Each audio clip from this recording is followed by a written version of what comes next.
నమస్తే myself Sravani Maitri news కి స్వాగతం. ముందుగా హెడ్లైన్స్.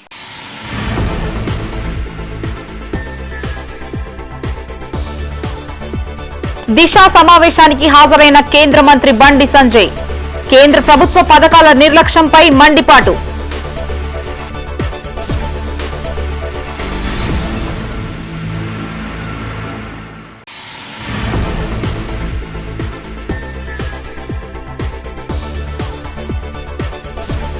ఘనంగా పోలీసు అమరవీరుల సంస్మరణ వారోత్సవాలు, రక్తదాన శిబిరాన్ని ప్రారంభించిన సిపి గౌసాలం.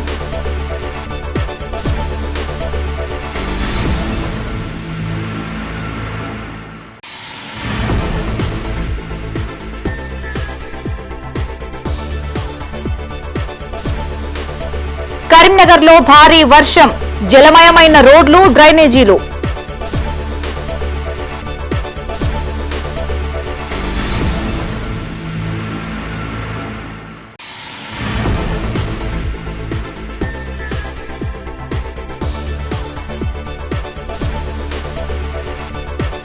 పెండింగ్ బిల్లులు విడుదల చేయాలంటూ ఆందోళన, మంత్రి పొన్నం ఇంటిని ముట్టడించిన ఏబీవీపీ నాయకులు.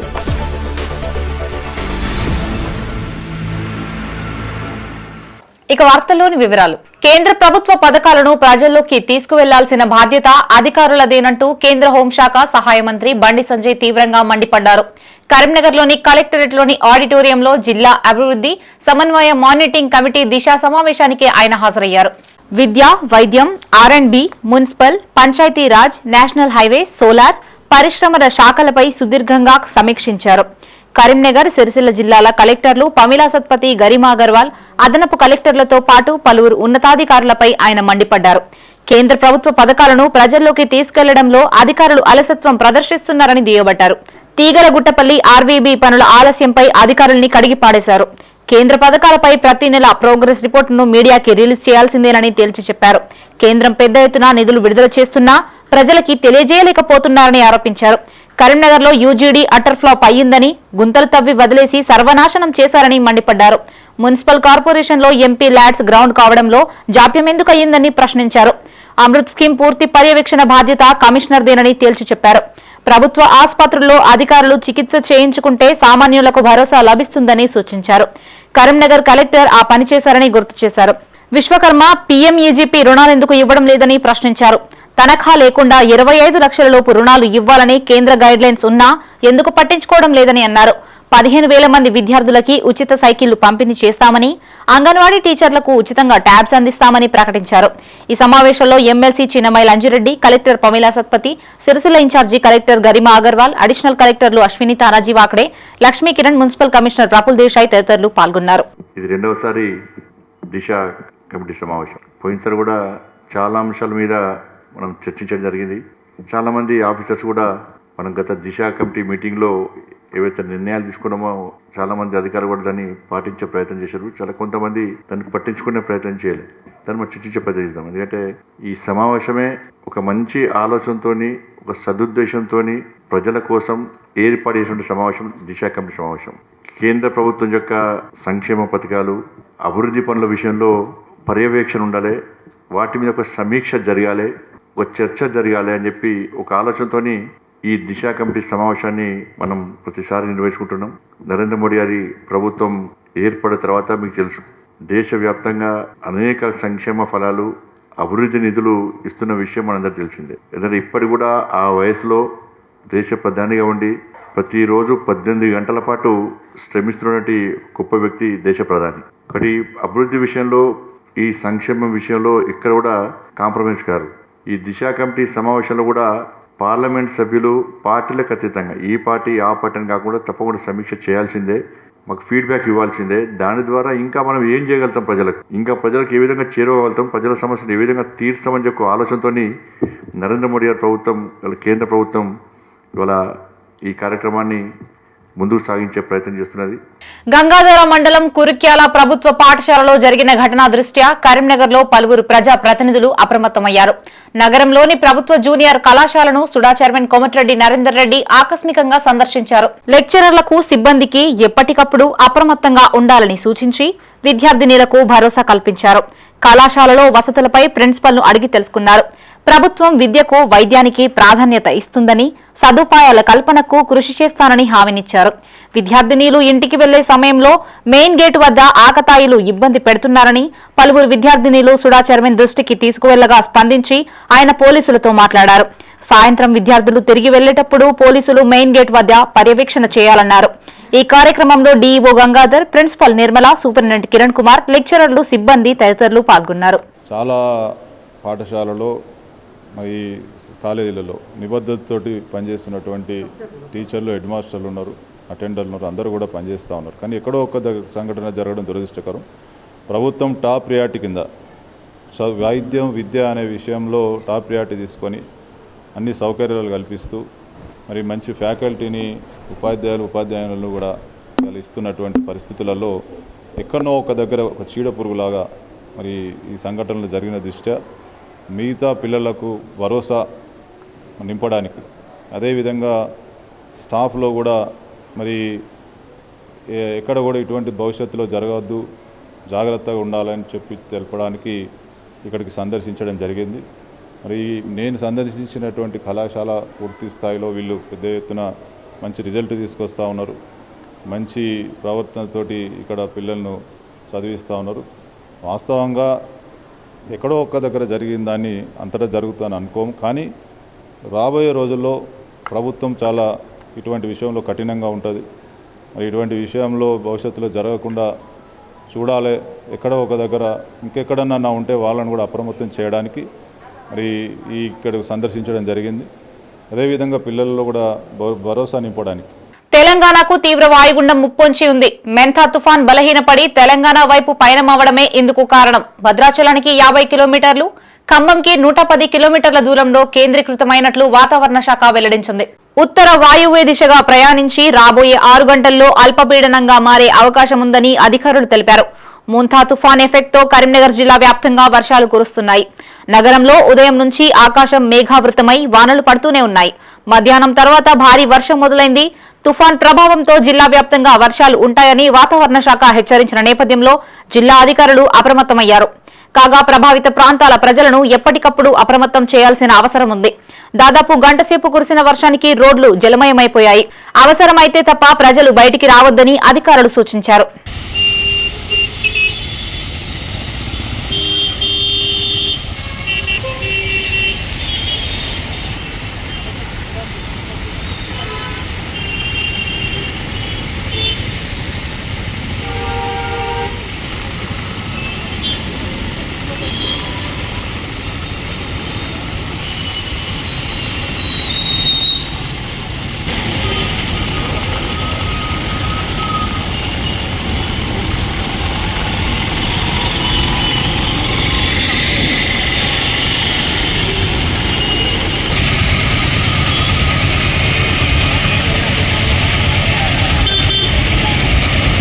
కరీంనగర్ జిల్లా కేంద్రంలో తెల్లవారుజామున భారీ అగ్ని ప్రమాదం సంచలనం రేపింది.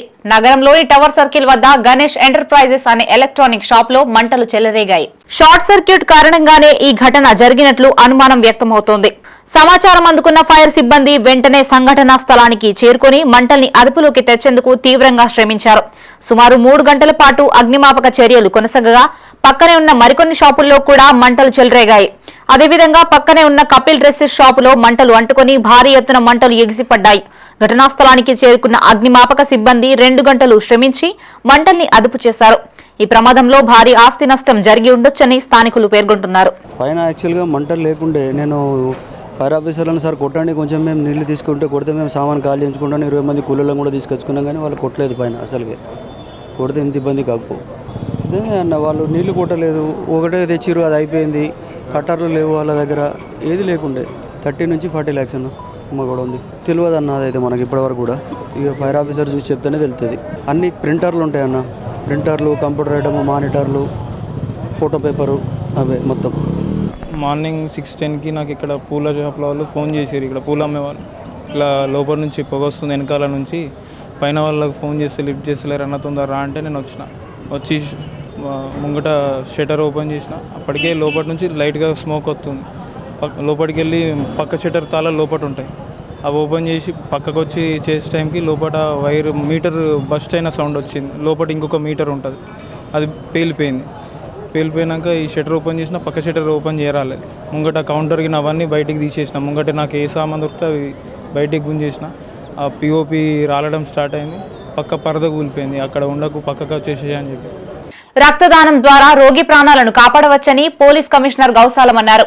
కరీంనగర్లోని కమిషనరేట్ లో ఏర్పాటు చేసిన రక్తదాన శిబిరాన్ని ఆయన ప్రారంభించారు. అమరవీరుల సంస్మరణ వారోత్సవాల్లో భాగంగా మెగా రక్తదాన శిబిరం నిర్వహించారు. సిపి గౌస్ ఆలంతో పాటు పలువురు పోలీసు అధికారులు రక్తదానం చేశారు. రక్తదానం చేసిన దాతలను సిపి అభినందించారు. 1959 అక్టోబర్ 21 ఇండో చైనా సరిహద్దుల్లో లడఖ్లో జరిగిన సంఘటనలో 10 మంది జవాన్లు మృతి చెందడంతో ప్రతి ఏడాది అక్టోబర్ 21వ తేదీన పోలీసు అమరవీరుల దినోత్సవం జరుపుకుంటామని సిపి గౌసాలం అన్నారు. శాంతి భద్రతల పరిరక్షణలో పోలీసులు తమ విధులను నిర్వహించే విధానాన్ని ప్రజలకు తెలియజేయడంతో పాటు పోలీసు అమరవీరులను స్మరించుకుంటున్నామని తెలిపారు. రక్తదానం వలన అత్యవసర పరిస్థితుల్లో రోగి ప్రాణాలను కాపాడుకోవచ్చని చెప్పారు. తలసేమియా బాధితులకు రక్తం ఎంతో అవసరమని, సామాజిక బాధ్యతతో అందరూ రక్తదానం చేయాలని సూచించారు. సుమారు 160 యూనిట్లను సేకరించామని, సేకరించిన రక్తాన్ని కరీంనగర్ ప్రభుత్వ ఆసుపత్రిలోని బ్లడ్ సెంటర్ కు అందజేశామని పేర్కొన్నారు. ఈ కార్యక్రమంలో అడిషనల్ డీసీపీలు వెంకటరమణ, భీమరావు, ఏసీపీలు వెంకటస్వామి, విజయ్ కుమార్, యాదగిరి స్వామిలతో పాటు ప్రభుత్వ ఆసుపత్రి సూపరింటెండెంట్ వీరారెడ్డి, పలు శాఖల అధికారులు, సిబ్బంది, రక్తదాతలు పాల్గొన్నారు.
విద్యారంగ సమస్యలను పరిష్కరించాలి అంటూ కరీంనగర్లో ఏబీవీపీ తలపెట్టిన ఆందోళనలు ఉద్రిక్త పరిస్థితులు నెలకొన్నాయి. నగరంలోని మంకమ్మ తోటలో గల రాష్ట్ర మంత్రి పొన్నం ప్రభాకర్ ఇంటిని ముట్టడించేందుకు ఏబీవీపీ నాయకులు యత్నించారు. విద్యార్థుల సమస్యలను పరిష్కరించాలి అని, ముఖ్యంగా బకాయిల్లో ఉన్న స్కాలర్షిప్ ను వెంటనే విడుదల చేయాలని ఆందోళన చేపట్టారు. మంత్రి నివాసం వద్ద పెద్ద ఎత్తున నినాదాలు చేస్తూ ఏబీవీపీ కార్యకర్తలు తీవ్ర నిరసన వ్యక్తం చేశారు. సమాచారం అందుకున్న పోలీసులు వెంటనే సంఘటనా స్థలానికి చేరుకుని నిరసనకారుల్ని చెదరగొట్టారు. ఈ తోపులాటలో పోలీసులు వాహనం ఎక్కించే క్రమంలో ఓ నాయకుడి కాలు డోర్లో ఇరుక్కుపోవడంతో తీవ్ర గాయాలయ్యాయి. విద్యార్థుల డిమాండ్లపై ప్రభుత్వం స్పందించాలని ఏబీవీపీ నాయకులు హెచ్చరించారు. లేని ఎడల రాష్ట్ర వ్యాప్తంగా తీవ్రంగా ఉద్యమిస్తామని వారు హెచ్చరించారు. ఈ కార్యక్రమంలో ఏబీవీపీ నాయకులు, కార్యకర్తలు పాల్గొన్నారు.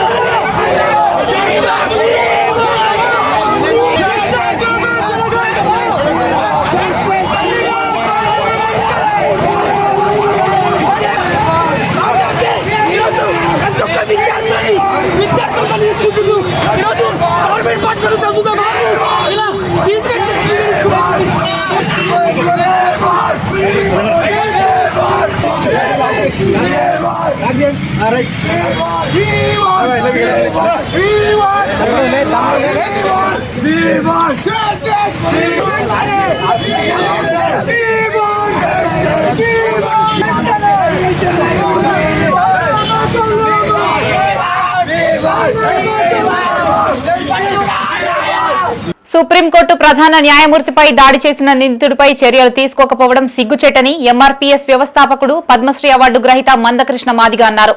నగరంలోని ఓ ప్రైవేటు హోటల్లో నవంబర్ 1వ తేదీన తలపెట్టిన దళితుల ఆత్మగౌరవ ర్యాలీకి సంబంధించిన పోస్టర్ను ఆయన విడుదల చేశారు. అనంతరం ఆయన మీడియాతో మాట్లాడారు. సుప్రీంకోర్టు చీఫ్ జస్టిస్ స్థానంలో ఉన్న దళితుడికే రక్షణ లేకపోతే దేశంలో సామాన్య దళితులకు రక్షణ ఎలా ఉంటుందని ప్రశ్నించారు. దాడి జరిగి 20 రోజులు గడుస్తున్నా కేసు నమోదు చేయకపోవడం దారుణమన్నారు. దాడిని ఖండించిన నేతలు ఖండన వరకే పరిమితమై అరెస్టుకు కేసులు పెట్టాలని డిమాండ్ చేయకపోవడంలో ఆంతర్యం ఏమిటని ప్రశ్నించారు. ఇది ముమ్మాటికి దళితుల అస్తిత్వం, ఆత్మగౌరవాన్ని దెబ్బతీయడమేనని తెలిపారు. ప్రభుత్వం స్పందించి తక్షణమే దాడి చేసిన నిందితుడిపైన కేసు నమోదు చేసి జైల్లో పెట్టాలని డిమాండ్ చేశారు. నవంబర్ 1వ తేదీన లక్షలాది మందితో చెలో హైదరాబాద్ పేరుతో దళితుల ఆత్మగౌరవ ర్యాలీ నిర్వహిస్తున్నామని ప్రకటించారు. బాబు జగ్జీవన్ రామ్ విగ్రహం నుండి సెక్రటేరియట్ వద్ద గల అంబేద్కర్ విగ్రహం వరకు దళితుల ఆత్మగౌరవ నిరసన ప్రదర్శన మహార్యాలీ జరుగుతుందని చెప్పారు. రాష్ట్ర వ్యాప్తంగా అన్ని గ్రామాల నుంచి ప్రజలు వేలాదిగా తరలి రావాలని పిలుపునిచ్చారు. ఈ సమావేశంలో జిల్లా ఇన్ఛార్జ్ మంతరాజు, జిల్లా అధ్యక్షుడు బెజ్జంకి అనిల్, బోయిని కొమరయ్య, బిక్కి మురళీకృష్ణ, చెంచాల నవీన్, కొత్తూరి రాజన్న, తడగొండ శంకర్, చిలుముల రాజయ్య, దండు వరలక్ష్మి, గోష్కి శంకర్, తాండ్ర నర్సన్న, ఎర్ర ఆదిత్య పాల్గొన్నారు. కొంతమందికి బాగా ద్వేషం ఏర్పడ్డది. ముఖ్యంగా ఎస్సీ ఎస్టీ బీసీలకు రిజర్వేషన్లు వద్దని చెప్పే సామాజిక వర్గాలకు ఆయనంటే ద్వేషం ఏర్పడ్డది. ఆ ద్వేషం ఈ రూపంగా దాడికి దారితీసింది. చీఫ్ జస్టిస్ కావడానికి జీర్ణించుకోలేని వాళ్ళు ఉన్నారు కాబట్టి ప్రోటోకాల్ అమలు జరగలేదు. కానీ గవాయ్ గారు ఈ దేశంలో ఒక గొప్ప నిర్ణయం తీసుకున్నాడు చీఫ్ జస్టిస్ అయిన తర్వాత. ఆ గొప్ప నిర్ణయం ఏంటంటే, రాజ్యాంగం అమల్లోకి వచ్చిన కాడ నుంచి ఇప్పటి వరకు సుప్రీంకోర్టులో రిజర్వేషన్ లేవు. ఎస్సీలకు, ఎస్టీలకు, బీసీలకు రిజర్వేషన్ లేవు. కానీ సుప్రీంకోర్టు పరిధిలో తాను చీఫ్ జస్టిస్ అయిన తర్వాత ఎస్సీలకు, ఎస్టీలకు, బీసీలకు రిజర్వేషన్లు అమలు చేస్తూ ఆదేశాలు జారీ చేశాడు.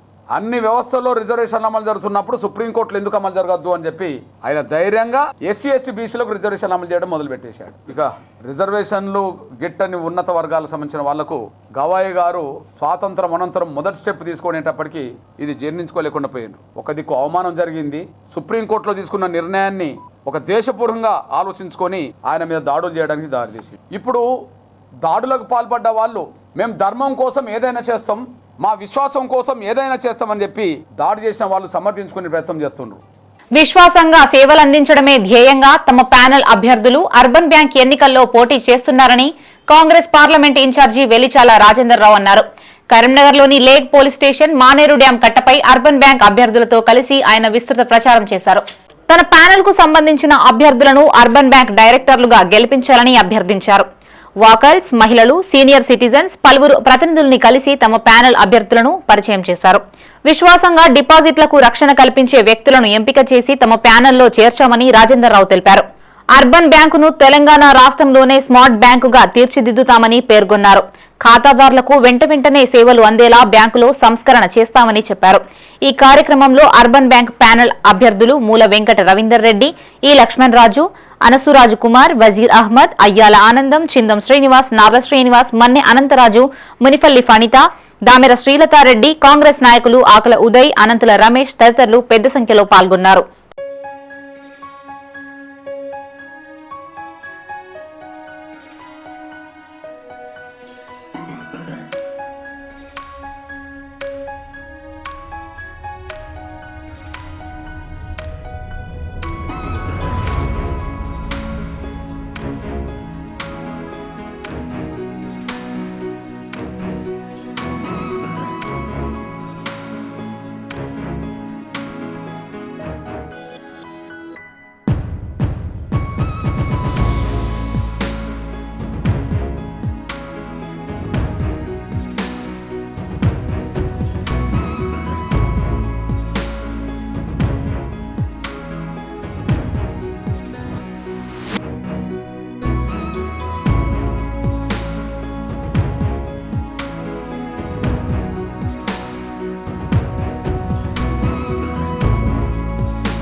ఆన్లైన్ గేమ్లకు అలవాటు పడి దొంగతనాలకు పాల్పడిన దొంగను కరీంనగర్లో పోలీసులు పట్టుకున్నారు.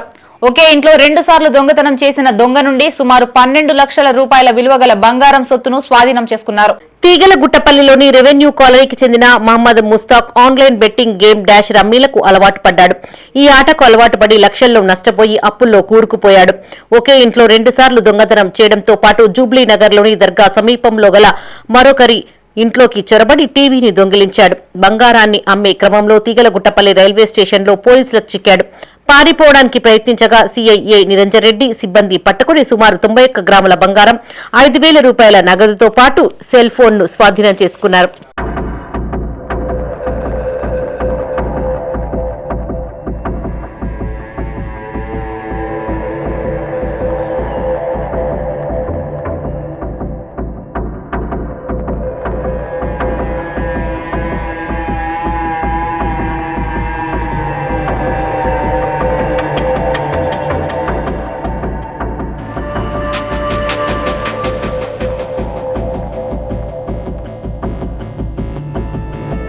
పెండింగ్ లో ఉన్న ఫీజు రియంబర్స్మెంట్ స్కాలర్షిప్స్ ను విడుదల చేయాలని కోరుతూ కరీంనగర్ లో బీఆర్ఎస్వీ నాయకులు చేపట్టిన ఆందోళన ఉద్రిక్తతకు దారితీసింది. నగరంలోని తెలంగాణ చౌక్ నుండి కలెక్టరేట్ వరకు బీఆర్ఎస్వీ ఆధ్వర్యంలో భారీ ర్యాలీ నిర్వహించారు. ప్రభుత్వానికి వ్యతిరేకంగా నినాదాలు చేశారు. అనంతరం కలెక్టరేట్ ఎదుట వేలాది మంది విద్యార్థులతో ధర్నా చేపట్టారు. పోలీసులకు విద్యార్థులకు మధ్య తోపులాటలు జరిగాయి. పలువురు నాయకులని అరెస్టు చేసి పోలీస్ స్టేషన్ కు తరలించారు. రాష్ట్రంలో తుగ్లక్ పాలన నడుస్తుందని, విద్యాశాఖని సీఎం తన వద్దే పెట్టుకుని చోద్యం చూస్తున్నారని మాజీ గ్రంథాలయ చైర్మన్ పొన్నం అనిల్ కుమార్ గౌడ్ అన్నారు. విద్యార్థుల పట్ల కాంగ్రెస్ ప్రభుత్వం మొండి వైఖరిని నశించాలని కోరారు. పెండింగ్ బకాయిలు తక్షణమే చెల్లించాలని, లేని ఎడల తీవ్రంగా ఉద్యమిస్తామని హెచ్చరించారు. ఈ కార్యక్రమంలో మాజీ గ్రంథాలయ సంస్థ చైర్మన్ పొన్నం అనిల్ కుమార్ గౌడ్, జిల్లా బీఆర్ఎస్వీ కోఆర్డినేటర్ ధ్యావ మధుసూదన్ రెడ్డి, మాజీ market committee chairman Reddaveni Madhu, Bandarapu Ajay Kumar Goud, BRSV నాయకులు, కార్యకర్తలు, విద్యార్థులు పాల్గొన్నారు. తెలంగాణ రాష్ట్రంలో ఉన్న విద్యార్థుల పెండింగ్ బకాయిలను, విద్యార్థులకు రావాల్సిన ఉపకార వేతనాలను చెల్లించాలనే ఒక సదుద్దేశంతో విద్యార్థులందరం కలిసి ఈరోజు కలెక్టరేట్ల ముట్టడి చేసి తద్వారా మా ఆవేదన, మా బాధ రాష్ట్ర ప్రభుత్వానికి, గౌరవ సీఎం గారికి తెలియజేద్దామని ఒక కార్యక్రమం పెడితే అడుగడుగున అడ్డంకులు, అడుగడుగున నిర్బంధాలు, పొద్దున్నుండి ఎక్కడికక్కడ విద్యార్థులు బస్సుల నుండి దిగితే పోలీసులు అడ్డుకుంటా ఉన్నారు. ఇంత దౌర్భాగ్యమైన, ఇంత దయనీయమైన ప్రభుత్వాన్ని ఎక్కడా చూడలే. ఒక విద్యార్థి రోడ్డు మీదకి ఎక్కితే మీ దౌర్భాగ్య ప్రభుత్వ పరిస్థితి బయటపడతారని మీరు భయపడుతూ ఈరోజు అడుగడుగున పోలీసుతో మమ్మల్ని ఆపే ప్రయత్నం చేసిర్రు. మీరు అట్టడుగున్నా మీ ఎన్ని ప్రయత్నాలు చేసినా ఈరోజు వాటన్నింటినీ బుల్డోజ్ చేసి ఈరోజు మేము పెద్ద ఎత్తున కలెక్టరేట్ ముట్టడి కార్యక్రమం నిర్వహిస్తూ ఉన్నాం. తెలంగాణ చౌక్ నుండి ఇక్కడి వరకు పెద్ద ఎత్తున ర్యాలీ నిర్వహించినాం. తెలంగాణ ఈరోజు కలెక్టరేట్ ముట్టడిని విజయవంతం చేసినాం, విజయవంతం అయింది. దయచేసి ఇప్పటికైనా సీఎం రేవంత్ రెడ్డి గారు కళ్ళు తెరవాలే. మా తెలంగాణ రాష్ట్ర విద్యార్థులకు పెండింగ్లో ఉన్న బకాయిలన్నీ కూడా వెంటనే చెల్లించాలనే సదుద్దేశంతో ఈ కార్యక్రమం నిర్వహించడం జరుగుతుంది. కరీంనగర్ జిల్లా తిమ్మాపూర్ మండలంలోని దిగువ మానేరు జలాశయం పూర్తి స్థాయిలో నిండింది. మెంథా తుఫాన్ కారణంగా కురుస్తున్న వర్షాలకి నిండుకుండలా మారింది. దీంతో ఇరిగేషన్ అధికారులు 2 స్పిల్వే గేట్లను ఎత్తి 4000 క్యూసెక్కుల నీటిని దిగువకి విడుదల చేశారు. ప్రస్తుతం ఎల్ఎండి 24.034 టీఎంసీలకు గాను 24.034 టీఎంసీలుగా ఉంది. ఎగువ కాకతీయ కాలువ నుంచి 1277 క్యూసెక్కుల నీరు ఎల్ఎండిలోకి వచ్చి చేరుతోంది. వర్షం కురుస్తుండటంతో ఎగువ నుంచి ఎల్ఎండిలోకి వరద నీరు వచ్చే అవకాశం ఉండడంతో ముందస్తుగా ఎల్ఎండి 2 గేట్లను అధికారులు ఎత్తారు. వచ్చే ఇన్ఫ్లోల ఆధారంగా గేట్లు ఎత్తడం, మూసివేయడంపై నిర్ణయం తీసుకుంటామని ఇరిగేషన్ అధికారులు తెలిపారు.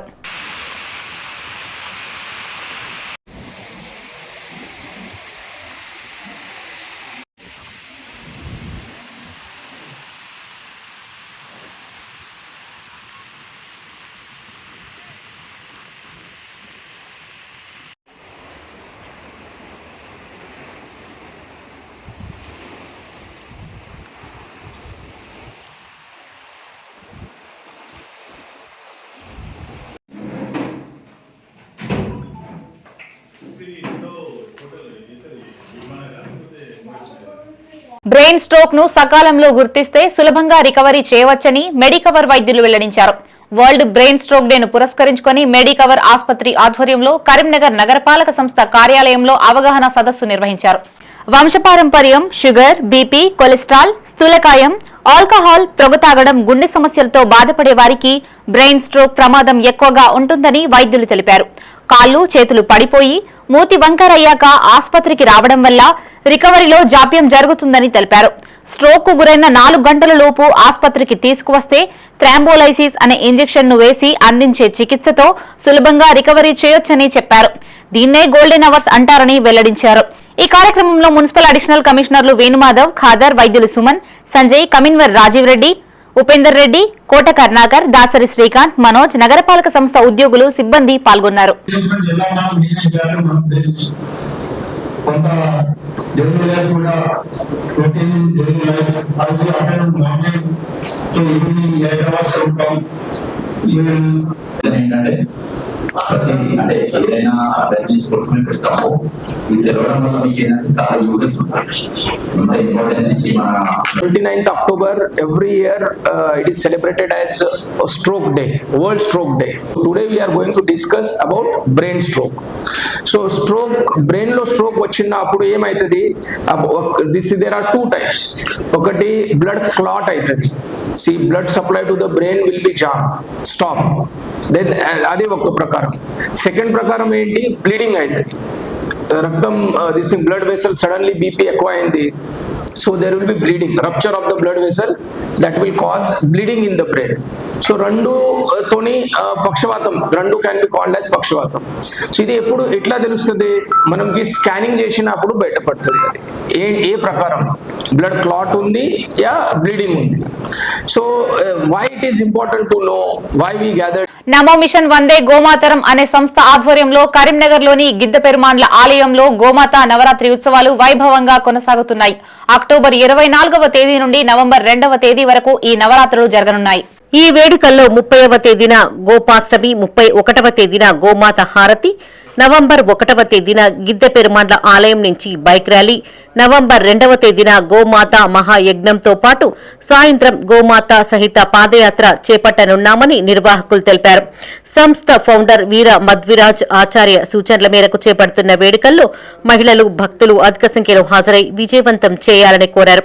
గోమాత కృపా కటాక్షాలు భక్తులందరిపైన ఉండాలని ఆకాంక్షించారు. ఈ కార్యక్రమంలో సంస్థ అధ్యక్షుడు లక్ష్మణ్ స్వామి, వేణుకుమార్, కలర్ సత్తన్న, నమో మిషన్ వందే గోమాతరం సంస్థ ప్రతినిధులు, భక్తులు, మహిళలు పాల్గొన్నారు.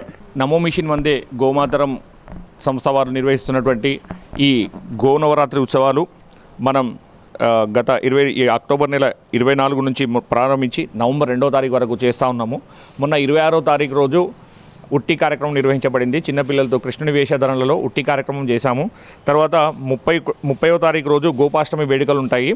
అదేవిధంగా 31 రోజు గోమాత హారతి కార్యక్రమం సాయంత్రం 6 గంటలకి, 1వ తారీఖు నవంబర్ రోజు శనివారం సాయంత్రం 7 గంటలకు బైక్ ర్యాలీ గిద్దె పెరుమాళ స్వామి దేవస్థానం నుండి ప్రారంభమవుతుంది. అదేవిధంగా 2వ తారీఖు ఆదివారం రోజున గోమాత మహాయజ్ఞం ఉంటుంది. అలాగే సాయంత్రం 7 గంటలకి గోమాత హోమం తర్వాత గోమాత సహిత పాదయాత్ర ఉంటుంది. కాబట్టి భక్తులు ఎక్కువ సంఖ్యలో విచ్చేయవలసిందిగా ప్రార్థన. ఈ కార్యక్రమం అంతా కూడా, ఈ గోనవరాత్రుల కార్యక్రమం అంతా కూడా నమో మిషన్ వందే గోమాతరం వారు నిర్వహిస్తూ ఉన్నారు. ఈ సంస్థకి మన ఫౌండర్ అయినటువంటి ఆచార్య మధ్విరాజ్ గారు, వీర మధ్విరాజ్ ఆచార్య, తర్వాత కో ఫౌండర్ డాక్టర్ వేణుకుమార్ గారు ఈ గోనవరాత్రి ఉత్సవాలను ఎంతో ఉత్సాహంగా మరియు ఎంతో భక్తి ప్రపత్తులతో నిర్వహిస్తా ఉన్నారు. సుప్రీంకోర్టు ప్రధాన న్యాయమూర్తి గవాయిపై దాడికి నిరసనగా నవంబర్ 1న హైదరాబాద్ లో జరిగే దండోరా బహిరంగ సభను విజయవంతం చేయాలి అని జిల్లా ఎంఆర్పీఎస్ అధ్యక్షుడు బెజ్జంకి అనిల్ అన్నారు. నగరంలోని అంబేద్కర్ చౌరస్తా వద్ద ఎంఆర్పీఎస్ ఆధ్వర్యంలో నిరసన కార్యక్రమం చేపట్టారు. ఎంఆర్పీఎస్ వ్యవస్థాపక అధ్యక్షులు మందకృష్ణ ఆధ్వర్యంలో ఏర్పాటు చేసిన దండోరా బహిరంగ సభకు భారీ సంఖ్యలో తరలి రావాలని పిలుపునిచ్చారు. దాడికి పాల్పడ్డ వ్యక్తిపై కఠిన చర్యలు తీసుకోవాలని డిమాండ్ చేశారు. ఈ కార్యక్రమంలో ఎంఆర్పీఎస్ సీనియర్ నాయకులు మందరాజు, గోస్కి శంకర్, తాండ్ర నర్సయ్య, తడగొండ శంకర్, సముద్రాల అజయ్, దండు ఆంజనేయులు, చెంచల నవీన్ తదితరులు పాల్గొన్నారు. గవాయి గారిపై జరిగిన దాడిని నిరసిస్తూ నవంబర్ 1న హైదరాబాద్లో జరుగు దళితుల ఆత్మగౌరవ నిరసన ప్రదర్శనను విజయవంతం చేయడం కోసం తెలంగాణ రాష్ట్ర వ్యాప్తంగా, దేశవ్యాప్తంగా దళితులందరూ ఒక తాటిపైకి రావాలని మేము విజ్ఞప్తి చేయడం జరుగుతుంది. ఇలా భారతదేశ సుప్రీంకోర్టు ప్రధాన న్యాయమూర్తి పైన దాడి జరిగితేనే సమాజం మొత్తం ఇవాళ నిర్వీర్యపోయే పరిస్థితి ఉంది. అది కేవలం మా దళిత జాతి మీద, రాజ్యాంగం మీద జరిగిన దాడిగా మేము పరిగణిస్తున్నాం. అందుకోసం దళితుల మీద, సుప్రీంకోర్టు ప్రధాన న్యాయమూర్తి మీద ఇట్లాంటి సంఘటనలు భవిష్యత్తులో జరగకుండా ఉండాలంటే ఖచ్చితంగా దళితులంతా ఒక తాటిపైకి వచ్చి ఈ నెల వచ్చే నవంబర్ 1 నాడు హైదరాబాద్లో జరుగు దళితుల ఆత్మగౌరవ ప్రదర్శనను మన ప్రపంచంలో కనివిని ఎరగని రీతిలో ఆ కార్యక్రమాన్ని విజయవంతం చేయాల్సిందిగా. కరీంనగర్ జిల్లా అంబేద్కర్ సెంటర్ దగ్గర మరి భారత రాజ్యాంగాన్ని సుప్రీంకోర్టు న్యాయవాది మరి బీహార్ గవాయిపై దాడి జరిగి ఈయాటికి 23 రోజులైనా కూడా రాష్ట్ర ప్రభుత్వాలు కానీ కేంద్ర ప్రభుత్వాలు కానీ ఆయనను ఎంబడే ఫోటో చట్టం కేసు పెట్టి ఆయనను అరెస్ట్ చేయాలని, మరి పద్మశ్రీ మందకృష్ణన్న నవంబర్ 1న మాదిగల ఆత్మగౌరవ ర్యాలీని విజయవంతం చేసేదానికి మరి నిన్న అన్నగారు కరీంనగర్ జిల్లాలో మరి ప్రెస్ మీట్ పెట్టడం జరిగింది. మరి ఒక సీజే అనే ఒక సుప్రీంకోర్టు న్యాయవాది మీదనే బూట్తో దాడి చేసిన కిషోర్ను ఇప్పటి వరకు అరెస్ట్ చేయలేదు కేంద్ర ప్రభుత్వం కానీ, అక్కడ కేంద్రం ఉన్న హోంశాఖ కానీ, అక్కడున్న పోలీస్ యంత్రం కానీ. కరీంనగర్ నుండి శబరిమల వరకు చేపడుతున్న మహాపాదయాత్ర 18వ రోజుకు చేరింది. గడప నాగరాజు గురుస్వామి ఆధ్వర్యంలో సుమారు 100 మంది స్వాములు కర్నూలులోని గాయత్రి గోశాల నుండి బయలుదేరి వెల్దుర్తి తిక్క నరసింహ ఆశ్రమానికి చేరుకున్నారు. అక్కడ కరీంనగర్లోని అలుగునూరుకు చెందిన పిన్నింటి శివారెడ్డి, రజని, వర్షిత్, మనమ్మ ఆధ్వర్యంలో అన్నప్రసాదం స్వీకరించారు. తిరిగి సాయంకాలం దాచారం గ్రామానికి చేరుకున్నారు. గజరాజు, బొల్లం శ్రీధర్, కొమిరె వర్ధన్ సహకారంతో స్వాములు అల్పాహారం అందుకున్నారు. గురువారం రోజున డోన్ పట్టణానికి చేరుకోనున్నారు. పామునోళ్ళ గోత్రము పిన్నింటి శివారెడ్డి, రజని, వర్షిత్, మనమ్మ, అలుగునూరు గ్రామం, కరీంనగర్. స్వామి అన్నదాన ప్రవే అన్నదాన ప్రవే అన్నపూర్ణే సదాపూర్ణే శంకర ప్రాణవల్లవే ప్రాణవైరాగ భిక్షాదేశ పార్థి అన్నదాన ప్రవే స్వామి స్వామి.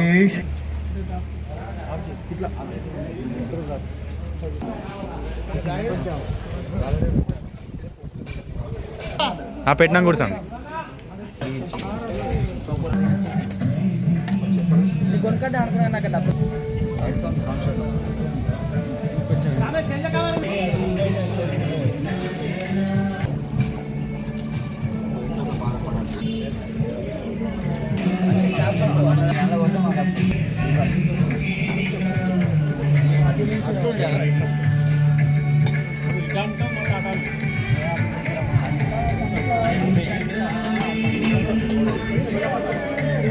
ఇవి బులెటిన్ విశేషాలు. మరిన్ని తాజా వార్తలతో మరో బులెటిన్తో మళ్ళీ కలుసుకుందాం. అంతవరకు సెలవు. చూస్తూనే ఉండండి మైత్రి న్యూస్. మేము లోకల్, మా అడ్డా కరీంనగర్.